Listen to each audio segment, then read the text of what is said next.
The newest Minecraft April Fool's update added a new physics engine, a new crafting system, and somehow more, but the newest actual update made changes to baby mobs, and that's about it. So why do those updates seem so tiny compared to silly little April Fool's snapshots?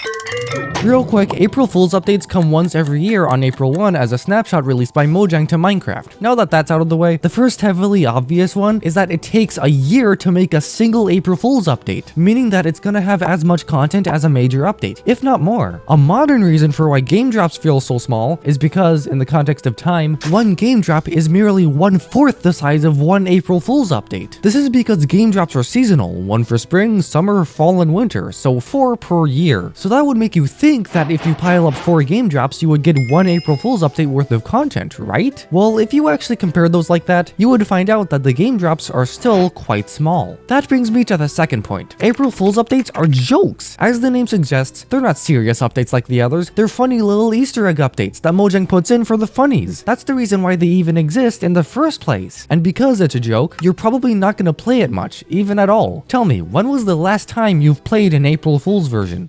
Oh right, this is a YouTube video, you can't really talk to me here. Okay, so you've most likely played a certain one this past April, which was pretty recent. However, if I asked you in another month, like October, you would probably say that you haven't played one recently. And even if you did, you likely only played for a few hours, 30 at most. And if not, a few minutes. Comment if you've played for more than this though. But then let's compare this to regular updates. How much do you play regular Minecraft? If you're part of these 200 million players, you play it at least every month. But if you play it as much as me, as in every day, you would have at least thousands of hours in the game. But how many hours have you played in the April Fool's versions? Probably less than 1% of that time. In my experience, I haven't played those versions for more than a total of like 3 collective hours. And Mojang knows this. Since you're not going to play it much, they don't really care that much about it, and thus, they don't play it much on their own. These versions mostly lack playtesting, unlike actual updates. In actual updates, they test things and test things and test things, and every time they find an error, they have to patch it. And the process of doing that repeatedly takes months, which is why updates are so infrequent. Even with snapshots, sometimes they have to release 2 snapshots in the same day. This is why you can see that the previous system had snapshots like 25W36A and 25W36B, which were both released on the same day. These updates for April Fools are really only made for fun. Even when Mojang's coding stuff and they see a game-breaking bug, they can just be like, nah, that's not important, and just not fix it. Because it doesn't matter in these versions. This means that there are basically no consequences for Mojang after releasing one of these updates. If they add a really annoying feature that pisses players off, it doesn't matter, because it's only in the April Fool's version. And if you don't like that version, then just don't play it. You have freedom 100% of the time to play the regular game. But like, why are there so many original items in April Fool's versions? This makes the actual updates seem unoriginal and lacking. Okay, this actually goes back to the mob vote. One of the questions was, why can't Mojang just add all 3 mobs? In fact, that was the reason why most of the controversy happened in the first place. Logically speaking, adding just one of the 3 mobs would make more people unhappy than happy, since 2 mobs would be deleted and 1 mob would get added. Except that's not how it works. First of all, the 2 mobs don't get deleted, they get re-added in other things. For example, the Iceologer, which lost the 2020 mob vote thanks to Dream Stands, was not deleted. It was re-added to Minecraft Dungeons. Furthermore, in 2021, the Copper Golem lost the vote, but was re-added just this last year for the Copper Age. This makes it obvious that nearly all mobs from past mob votes will be added to Minecraft in some sort of way, whether it be straight up added to vanilla gameplay or added to another game, like Dungeons or Legends or Dungeons 2.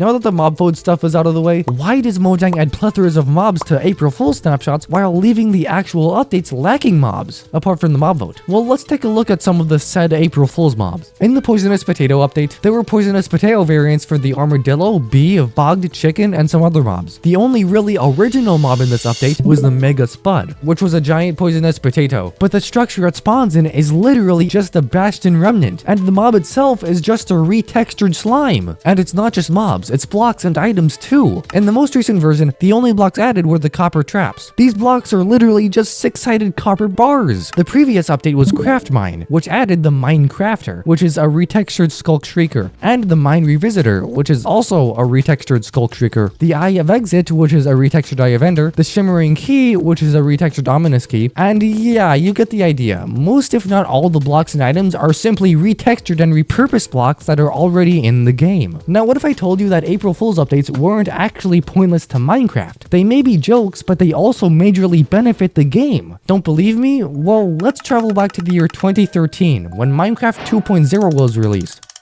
This update added a TNT slab called the Ethos Lab, a pun for the channel named Ethos Lab, the burnt out torch, the block of coal, and multicolored tinted glass. Now the Ethos Lab and burnt out torch were total jokes, but look at this block, the block of coal. Now from a 2013 perspective, this was a strange addition. It was literally just a retextured redstone block, which proves my previous point even more. Remember, this was April of 2013, and just 3 months after that, version 1.6.1 was released, called the Horse Update, and it added the block of coal. That's right, the block of coal was added in the April Fool's update 3 months before being added to the actual game. And it's a useful block too, because it's actually cheaper to smelt than 9 separate coals. But how about that other block that was added? Tinted glass. We all know that actual tinted glass would be added in 1.17, which is a completely separate concept, but the only glass that was in the game at that point was glass and glass panes. No colored glass yet. But 6 months after this was added, stained glass would actually become a block set in Minecraft. So at least 2 of the so-called joke features in this April Fool snapshot were added to the regular game. Now I've been seeing people post on platforms like Reddit about how we will never see the good features in April Fool snapshots because they're only for those snapshots, but that's like the opposite of what actually happens, as shown by what I just said.